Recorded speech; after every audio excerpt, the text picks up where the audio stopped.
more importantly, it's not only about weight loss, as we all know. This June, right now, this is the 7th anniversary of me losing weight. So I have not just lost 50 pounds, but I've kept it off for 7 years now. And that is part of truly a blessing of Take Shape for Life. Not just about weight loss, but about keeping it up and leading a healthy lifestyle. And just so happy to pay it forward, on to everybody else and share that. So welcome to our Shavuos call. I don't know if we're having, shut that off, sorry. As with most holidays coming up, I know for a lot of you, this is your first Yontif, maybe on plan. I know some of you, you had, like you said, you had done Passover. So you really just kind of have to ask yourself, what is your real goal here for now and then for this Yontif? Do you really want to continually losing? I know a lot of us, we spent so much time and effort and money into this program and invested interest. So do we want to continually lose and keep that, momentum going, or do we want to maintain? So you just have to ask yourself and you decide what is your plan, right? We all have a different plan in mind, and it's okay whether you want to lose or maintain, they're both fine. So we can have the next slide. So for a first option, staying on a program, you know how we also feel so good, like everyone's just telling how I just lost a few pounds since yesterday. We're feeling so proud of ourselves that we lost weight, and we could continue doing that. Yontif does not have to be, that time just to let it go. And this way we feel so good. We have no setbacks. We can stay in that fat burning mode, right?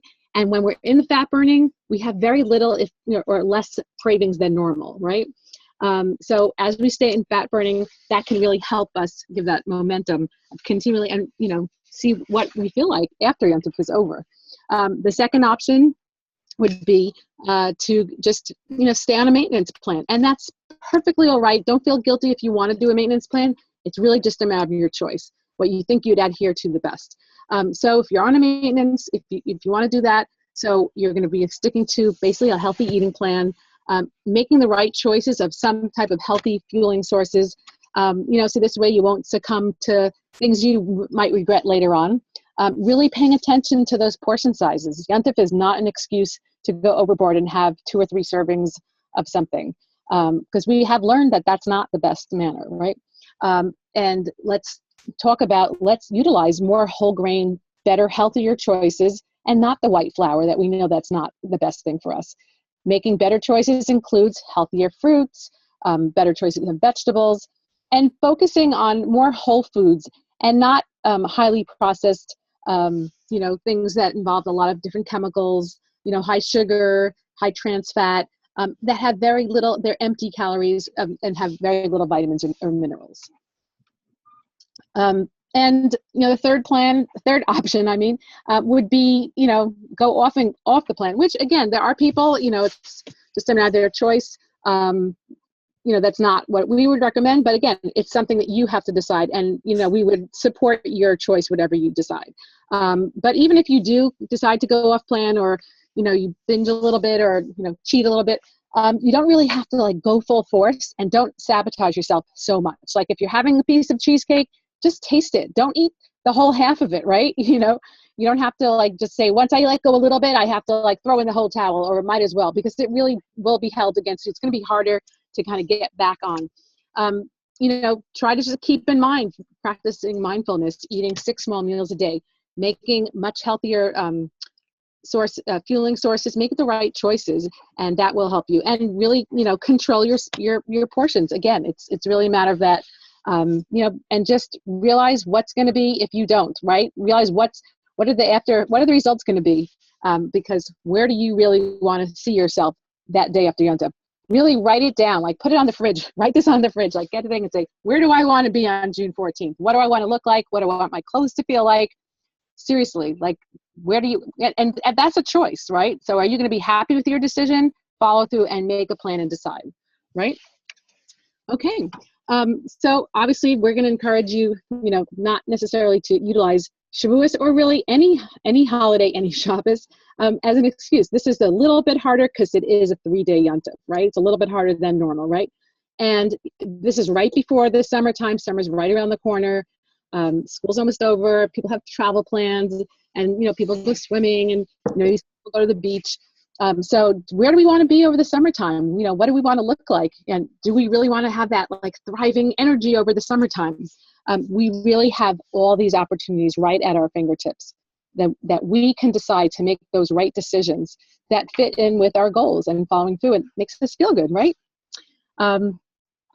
So we also have, we're both going to challenge, everybody here, and everybody even who is listening to the recording of this as well, obviously. We want to challenge you. Think before you are eating, right? Why am I eating this? Why am I eating, things I don't necessarily want to? Is it really that important to have whatever I'm eating, right? What am I thinking about when I'm eating it? What are the triggers, right? It will all make a big difference. If we can go to the next slide, thank you. And remember, obviously, what are you thinking right before we put something in our mouth? Right before, it's whether it's the blintzes or the cheesecake, right before we put it in our mouth, what kind of decision process are we making?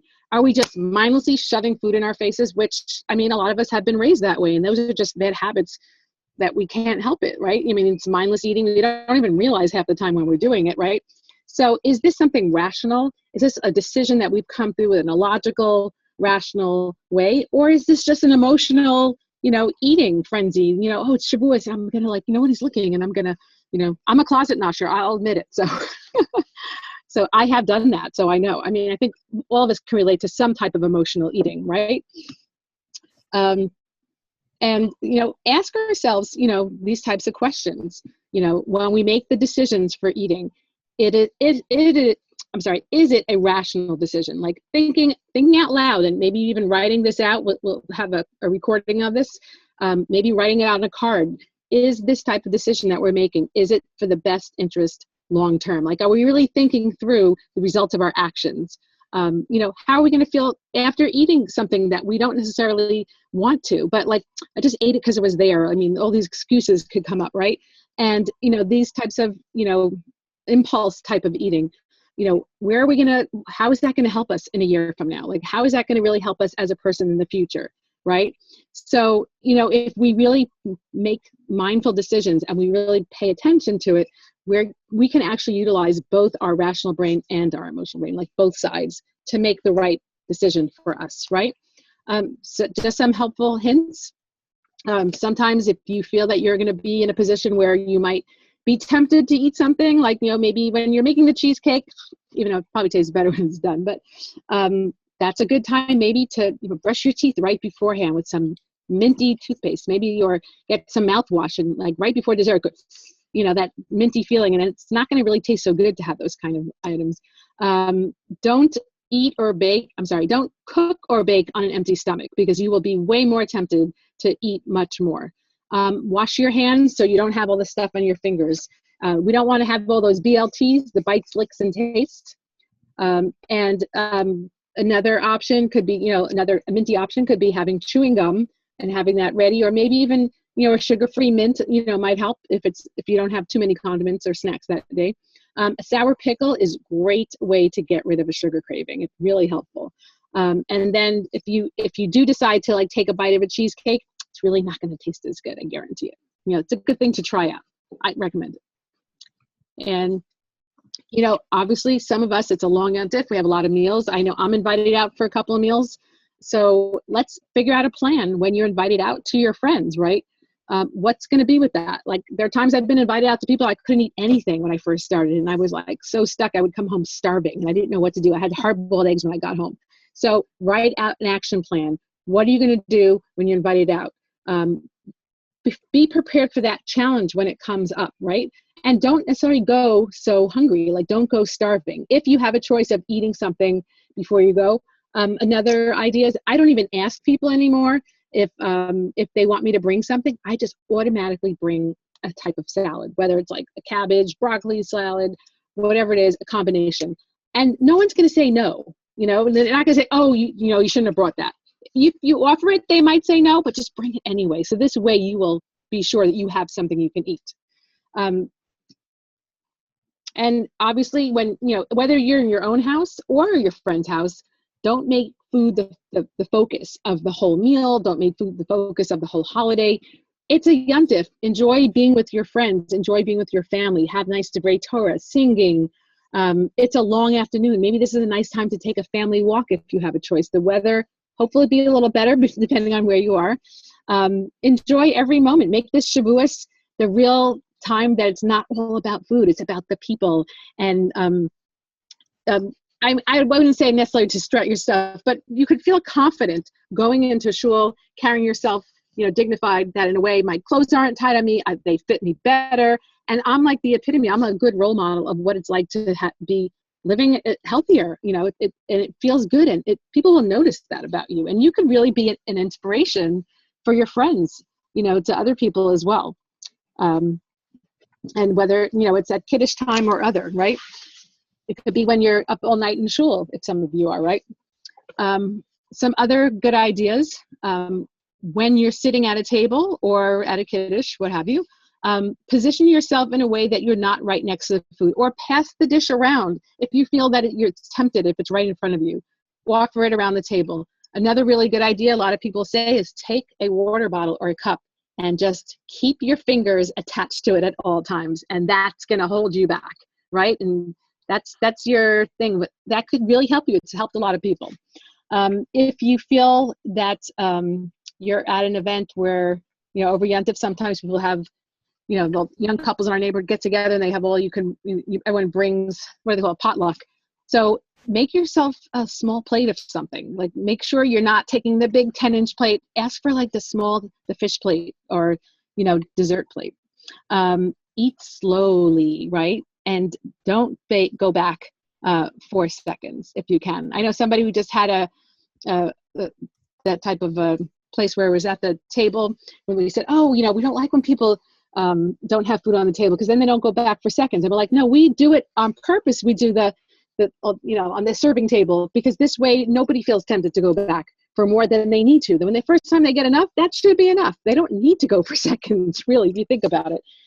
So anyway, I know somebody just mentioned something. I didn't see what the chat was, but maybe Sarah, you can tell me what it was. Nechama said that she holds a Medifast wrapper in her hand to remind her at a Kiddush, like to keep her on track. Interesting. Good idea.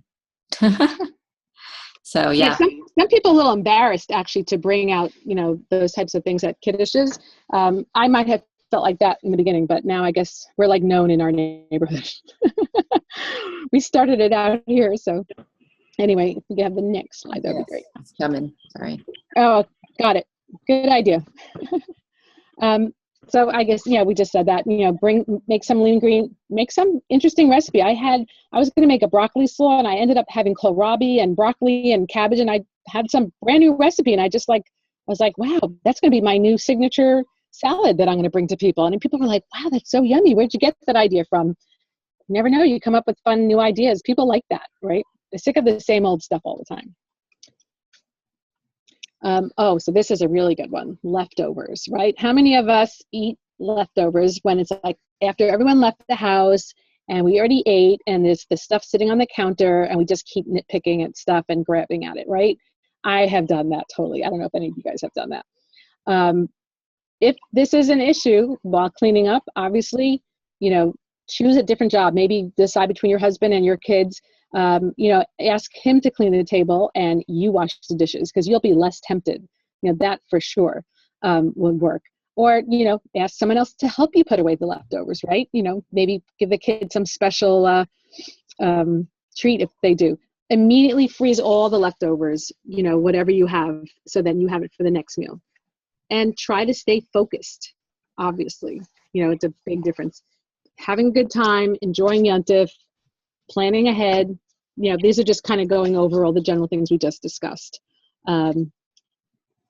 And also, it's a good idea to go over some really good client stories, transformation stories, maybe even, speak to your health coach before Yontif.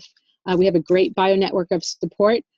Any of us would be happy to speak to you, to help you, even if it's Erev Yontif. I'm not cooking for Shabbos, so if anyone wants to call me, it's fine. I'm invited out for both meals, or I'm sure Sarah's available. And if anyone's not on the East Coast, I'm on the West Coast. I'm actually in San Diego, so you can call me later. I'm happy to help in any way. As Sarah said, I'm her coach, and we help each other out. So happy you guys could join the call. If anybody has questions, now would be a great time. If you don't want to say it out loud, you could use a chat room, which is also available. So we're open for questions. So if you can unmute yourself, you can do that by going in the corner where the microphone is, and you just click it once. I'm going to try unmuting everyone. Okay. If we don't have background noise. Okay. Well, actually, okay, I'm muting everyone again. Okay. If you have a question. Yeah. Anyone that has a question, just unmute yourself. If you don't know how, just write a chat and I'll unmute you from here. If we have no questions, we will wrap up. Oh, who's that? It's Connie. Hi. Hi, Connie. I have a question in terms of Shavuos, in terms of the days, and maybe it's different for everyone, so sorry, but does it, the 4 and 2 idea, like do we eat at the meals? Because I'm on the 5 and 1 right now. Right. Great question. So yeah, a lot of us, we, over the years, we have figured out, I used to try to do 5 and 1, and if you can do it, kol hakavod, right? You can stick to it. But it kind of makes more sense to do a 4 and 2 just because of the sheer time that you're sitting at the table. Yes. If you could just explain what a 4 and 2 is exactly. Sure. So the same way a 5 and 1 is 5 meal replacements and 1 lean and green meal. So a 4 and 2 would be 4 meal replacements and 2 lean and greens. Because on Yontif, we always have, usually ends up being like lunch and dinner, right? Pretty much the whole time throughout Yontif.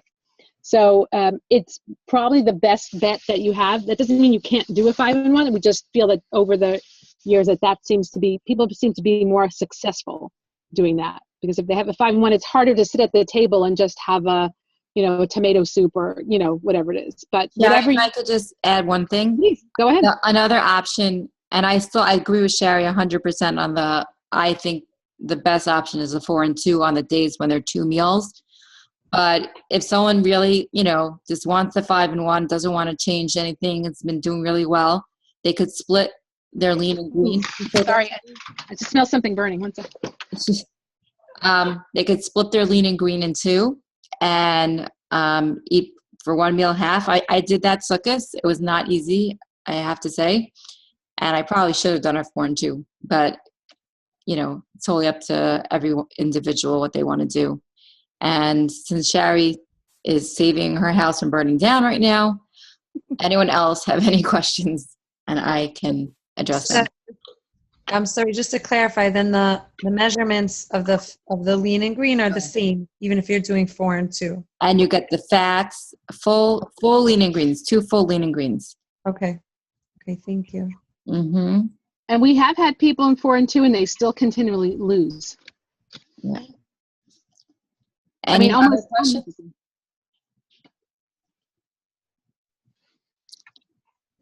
You all good? Everyone's ready for Shavuos and gonna rock it? Who hasn't started cooking? Me. Okay, so it's 1 minute to the hour. Ooh, I see a chat. So let me see. Okay. There's a question here. She's just making me green. Okay, yeah, so that's amazing, Nechama. Yeah, so okay. Good for you. Yeah, no, that's what I do. I make a specific lean and green for myself, but that's pre-measured, so I know. But you could also just estimate if you're not as type A personality as I am. And I think Sherry will just say, one more second. Let me just make sure. We'll hold you to it. Okay, yes, and Nechama, that's funny. So fine. So this has been really wonderful. I just want to say one more thing and then maybe Sherry wants to say something. So what I find is we have this different groups, a WhatsApp group, a Facebook group, and we're becoming a community of people. We all are in the same boat. We want to get healthy. And having the support of not just your health coach, but a community of people, I find is so helpful to me, and I hope to all of you. And so, on our next call, which I don't know if we're going to do maybe a monthly call, I would love for, you to come back and share. It really helps everyone, when they have other people they can relate to with their challenges and with their triumphs. So I really appreciate everyone coming on tonight and sharing. And Sherry, if you have anything to say before we wrap up. Right. It was so great to see all the faces and, with the names, because a lot of times I just see names so it's nice to see everybody in person. It makes it more cozy and personable, and really I get inspired from listening to all your stories. And it's so nice to have this community of people that like-minded individuals. The more you surround yourself with people who have the similar values as you do, the more you would be successful. And it's also a good time to invite people over for Yontif and let them learn about being healthy. We've had many people at our Rosh Hashanah tables learning about being healthy. So there's really nothing wrong. Don't feel you have to have an excuse for having healthy stuff at your table. You're actually doing them a big favor. You could be saving somebody's life. You don't even know. Seriously. So have a great Yontif. And hopefully we'll all check in with each other and see how we did, right? Okay. I'm stopping the recording.